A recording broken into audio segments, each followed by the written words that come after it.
What happened when ancient humans couldn't leave their caves? Imagine you've been trapped inside the same cave for 4 days. The rain hasn't stopped once, not for an hour, not even for a minute. Outside, the world has disappeared behind sheets of water. The hunting trails are gone. The animal tracks have dissolved into mud. Every step outside risks a broken ankle. And a broken ankle doesn't mean a trip to the hospital. It means you don't come back. Your food is running low. The fire has started shrinking. Smoke fills the cave as damp wood struggles to burn. Somewhere beyond the entrance, something growls. And suddenly, staying alive isn't about finding food anymore. It's about surviving the wait. Today, when heavy rain ruins your plans, you stay indoors. Scroll through your phone, maybe watch a movie, and complain that the weather is depressing. But for an ancient human, a week of non-stop rain wasn't an inconvenience. It was one of the most dangerous situations they could face. Yet here's the strange part.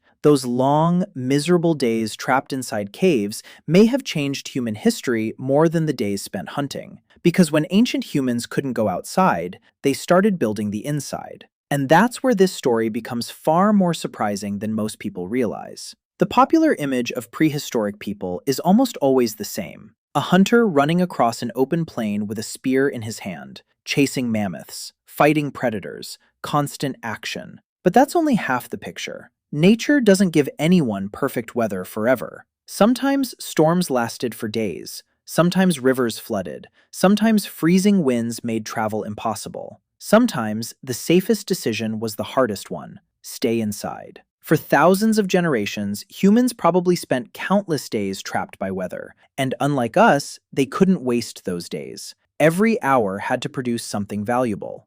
Because survival wasn't measured by what happened during the hunt, it was measured by what happened before the next hunt began. Think about your own house for a second. If you're stuck inside all weekend, you repair things, organize, cook, plan, learn something new. Ancient humans weren't very different. The tools changed. The instinct didn't. A rainy week inside a cave became something like a prehistoric workshop. Stone echoed against stone. Tiny flakes scattered across the cave floor as old spear points became sharp again. Wooden handles were repaired. Animal hides were scraped cleaner. Bones were shaped into needles. Cordage was twisted from plant fibers. Nothing was rushed. For the first time in days, there was time. And time is one of the most valuable resources evolution ever gave our species, because speed keeps you alive today, but preparation keeps you alive next month. That's an important distinction. Animals are incredibly good at reacting. Humans became exceptional at preparing.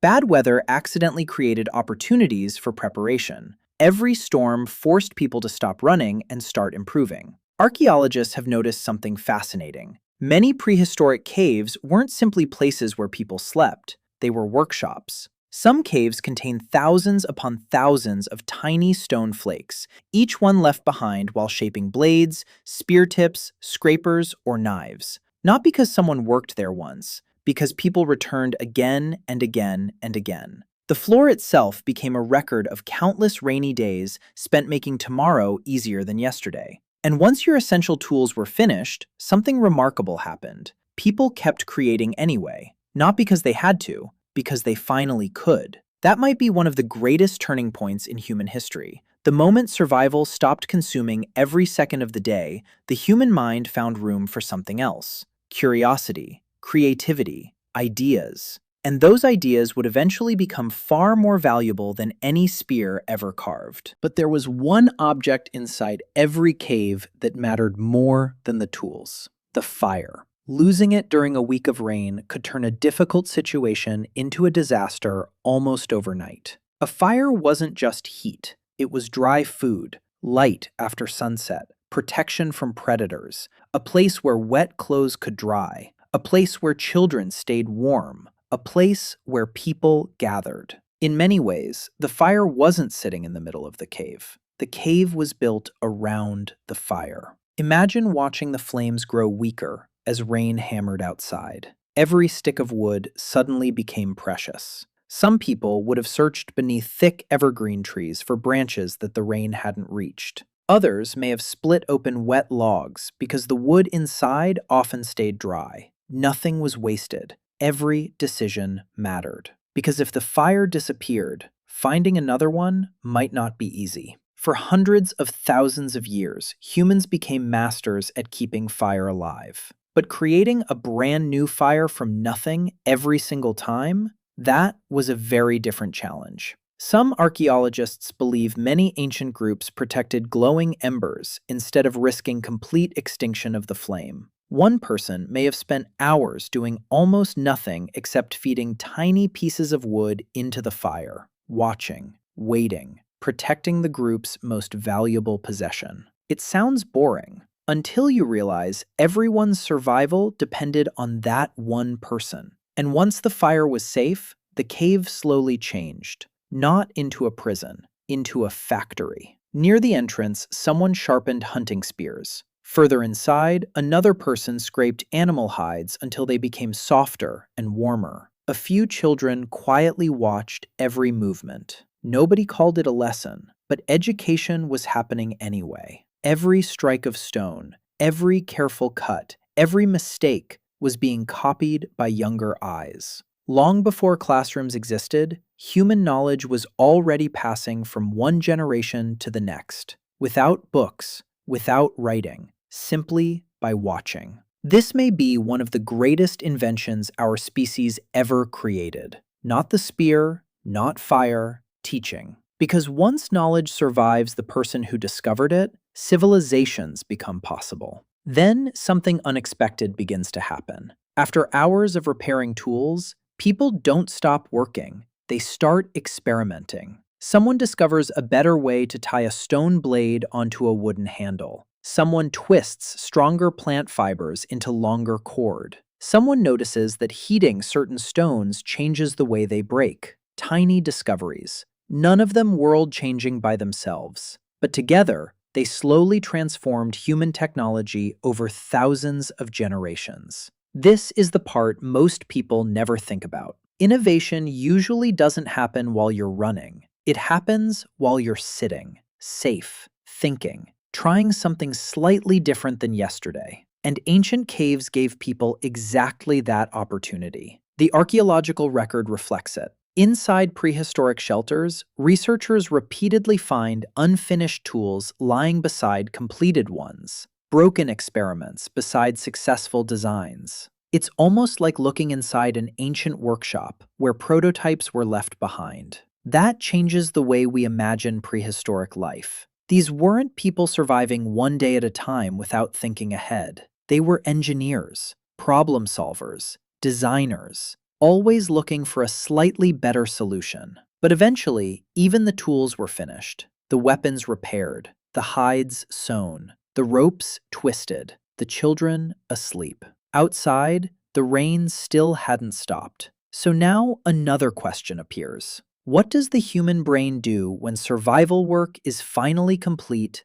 and there's still nothing left to do? That answer may explain why humans became the only species to cover cave walls with stories instead of simply living inside them. So, what happens when every tool is finished, the fire is stable, the rain still refuses to stop, and an entire group of humans has nowhere to go? Something extraordinary. They begin telling stories. Imagine the cave after sunset. The fire crackles softly. Shadows dance across the stone walls. Children sit quietly. The hunters have nothing left to repair. For the first time in days, everyone is simply listening. One person starts speaking, not about tomorrow's hunt, about the last one, how the giant bison almost escaped, how the leopard appeared from nowhere, how someone's quick decision saved the group. Every retelling becomes a lesson. Every lesson becomes memory. Every memory becomes tradition. Long before books, human history was already being written, not with ink, with voices.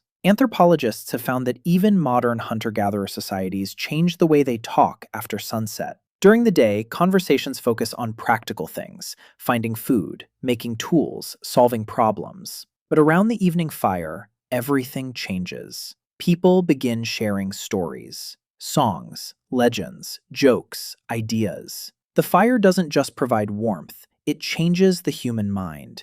It creates a space where imagination becomes useful. And imagination may have been one of humanity's greatest survival tools. Because before you can build something, you have to picture it. Before you can solve tomorrow's problem, you have to imagine tomorrow. That ability separates humans from almost every other animal on Earth. Then came something even stranger. Someone looked at the cave wall, picked up a piece of charcoal, and drew. Maybe it was a deer, maybe a horse, maybe the outline of a hand. We don't know exactly why, but we know it happened. Across Europe, Asia, Africa, and Indonesia, ancient caves slowly filled with paintings that survived tens of thousands of years. These weren't random doodles. Many show incredible understanding of movement, animals running, turning, fighting, almost as if someone was trying to replay an entire hunt, frame by frame. Sound familiar? In a strange way, those cave walls may have become humanity's very first movie screen.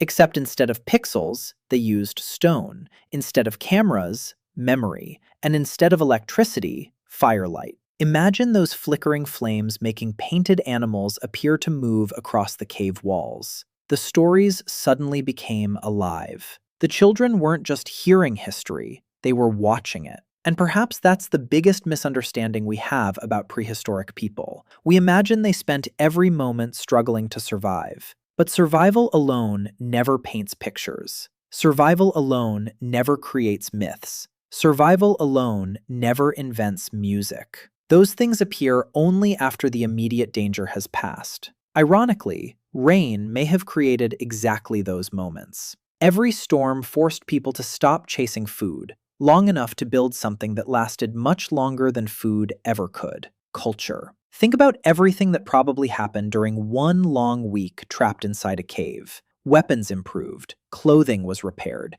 children learned new skills, stories were remembered, paintings appeared, plans for the next